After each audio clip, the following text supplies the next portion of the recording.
Assalamualaikum warahmatullahi wabarakatuh. Perkenalkan, nama saya Vika Aulia, NIM 2355038. Dalam video kali ini saya akan mempresentasikan tentang machine learning. Pengertian machine learning. Machine learning adalah cabang dari kecerdasan buatan, artificial intelligence atau biasa yang disebut AI, yang memungkinkan komputer atau sistem untuk belajar dari data dan membuat keputusan atau prediksi tanpa diprogram secara eksplisit. Dalam machine learning, sistem menggunakan algoritma untuk menemukan pola dalam data, kemudian menggunakan pola tersebut untuk melakukan tugas tertentu seperti klasifikasi, prediksi, dan pengenalan pola. Jenis-jenis machine learning. Yang pertama ada supervised learning, pembelajaran terawasi. Yang kedua ada unsupervised learning, pembelajaran tak terawasi. Dan yang terakhir ada reinforcement learning, pembelajaran penguatan. Supervised learning, pembelajaran terawasi, adalah metode di mana model dilatih menggunakan data yang berlabel. Artinya, setiap input sudah memiliki output atau jawaban yang diketahui. Cara kerjanya yaitu dataset berisi pasangan input-output. Model belajar memetakan input-output serta setelah dilatih, model dapat memprediksi output dari input baru. Kelebihannya yaitu akurat untuk masalah prediksi dan klasifikasi serta proses pelatihan dan evaluasi terstruktur jelas. Kekurangannya ialah membutuhkan banyak data berlabel, bisa mahal dan memakan banyak waktu. Yang kedua, tidak bekerja baik jika data tidak representatif. Contoh penggunaannya yaitu mendeteksi email spam, memprediksi penyakit dari hasil tes, dan deteksi penipuan transaksi keuangan. Yang kedua ada unsupervised learning, pembelajaran tak terawasi. Digunakan ketika data tidak memiliki label. Tujuannya adalah menemukan struktur atau pola tersembunyi dalam data. Cara kerjanya yaitu model mencoba mengkelompokkan atau mengurangi dimensi data berdasarkan kemiripan atau struktur alami. Tidak ada jawaban benar selama pelatihan. Kelebihannya yaitu cocok untuk eksplorasi data dan menemukan pola baru. Berguna ketika label tidak tersedia atau sulit didapat. Kekurangannya yaitu sulit untuk mengevaluasi hasil karena tidak ada label. Yang kedua, model bisa salah mengelompokkan jika data tidak cukup representatif. Contoh penggunaannya ada di segmentasi pelanggan dalam bisnis. Kemudian ada rekomendasi musik berdasarkan preferensi pengguna dan analisis data genom. Yang terakhir ada reinforcement learning, pembelajaran penguatan. Adalah teknik di mana agen belajar melalui interaksi dengan lingkungan dan mendapatkan reward atau imbalan atau penalti hukuman berdasarkan tindakannya. Cara kerjanya ialah agen mengambil tindakan di lingkungan memberikan reward, dan agen belajar strategi terbaik untuk memaksimalkan reward jangka panjang. Kelebihannya ialah cocok untuk masalah keputusan berurutan atau sequential decision making dan dapat belajar dari pengalaman tanpa supervisi eksplisit. Kekurangannya yaitu sulit dan memakan waktu dalam pelatihan. Kemudian memerlukan eksplorasi dan experience yang banyak. Contoh penggunaannya ialah dalam game, misalkan AlphaGo, Dota 2 AI, kemudian robotika ada di navigasi dan kontrol gerakan, serta otomatisasi sistem perdagangan saham. Nah, ini adalah perbandingan ketiga jenis machine learning, ada supervised learning, unsupervised learning, dan reinforcement learning. Bisa dilihat dari data berlabel, tujuan utama, dan contoh penggunaannya. Kemudian ada proses kerja machine learning.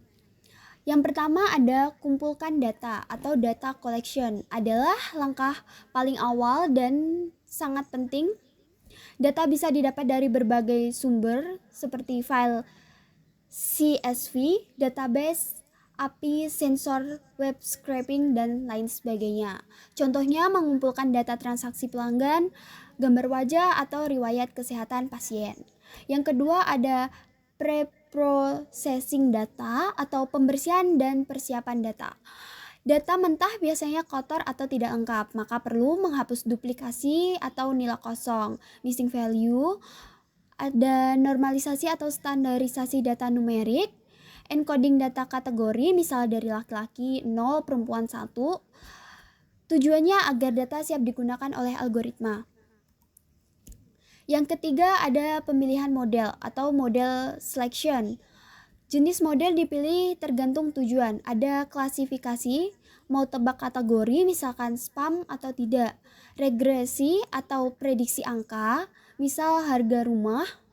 Kemudian ada clustering, mau kelompokkan data yang mirip. Misalnya jenis pelanggan.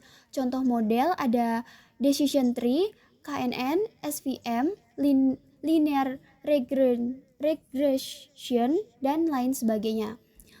Pelatihan model atau training. Komputer melihat input atau fitur dan output label lalu mencari pola. Misalkan kalau jumlah kamar 3 dan lokasi pusat kota biasanya harga tinggi. Ini proses iteratif. Model mencoba, salah, perbaiki, dan ulangi. Kemudian yang kelima ada menguji dan mengevaluasi, testing dan evaluation. Tujuannya mengukur seberapa baik model bekerja. Gunakan metrik seperti akurasi, beberapa banyak tebakan yang benar, appreciation dan recall, khusus klasifikasi, dan mean square error, khusus regresi. Dan yang terakhir ada prediksi dan implementasi, prediction dan deployment. Contoh ada model digunakan untuk menyaring email spam otomatis. Yang kedua ada memprediksi nilai jual properti. Dan yang terakhir memberi rekomendasi produk di e-commerce. Kemudian ada tantangan dalam machine learning. Yang pertama ada kualitas data. Masalah umumnya ialah data tidak lengkap atau banyak yang kosong, data tidak relevan, gak nyambung sama masalah, data tidak seimbang. Misalkan 95% data tidak spam dan 5%-nya spam. Solusinya yaitu perlu proses data cleaning dan feature selection yang teliti. Kadang butuh teknik seperti oversampling atau augmentation. Yang kedua ada overfitting dan underfitting. Overfitting yaitu model terlalu hafal dalam data latih tapi buruk saat diuji. Contohnya kayak siswa yang cuma hafal soal latihan tapi nggak ngerti konsep. Dan yang kedua ada underfitting, model terlalu sederhana tidak bisa menangkap pola. Contohnya kayak siswa yang nggak ngerti apa-apa karena belajarnya kurang. Solusinya yaitu menggunakan teknik seperti cross validation, pilih model yang sesuai kompleksitas datanya, dan gunakan regularisasi untuk mencegah overfitting. Kemudian ada interpretabilitas model. Contohnya yaitu model bilang seorang beresiko kredit tapi nggak jelas alasannya. Masalahnya ini bisa jadi tidak adil dan sulit dipercaya oleh pengguna. Kemudian untuk solusinya yaitu gunakan model yang lebih mudah dijelaskan seperti decision tree. Gunakan alat bantu seperti Sharp atau Lime untuk menjelaskan model rumit. Kemudian ada etika dan privasi. Contohnya data kesehatan, data lokasi, kebiasaan pengguna. Kemudian ada potensi bias dalam data, misalkan gender, ras, usia, dan lain sebagainya. Resikonya yaitu diskriminasi serta pelanggaran privasi pengguna. Solusinya, gunakan data dengan izin atau consent, terapkan prinsip AI yang adil dan bertanggung jawab, fair AI, responsible AI, dan lain sebagainya. Hati-hati dengan bias dan selalu evaluasi dampak sosial dari model. Dan mungkin itu saja yang bisa saya sampaikan dalam presentasi saya kali ini. Kurang lebihnya Mohon maaf. Wassalamualaikum warahmatullahi wabarakatuh.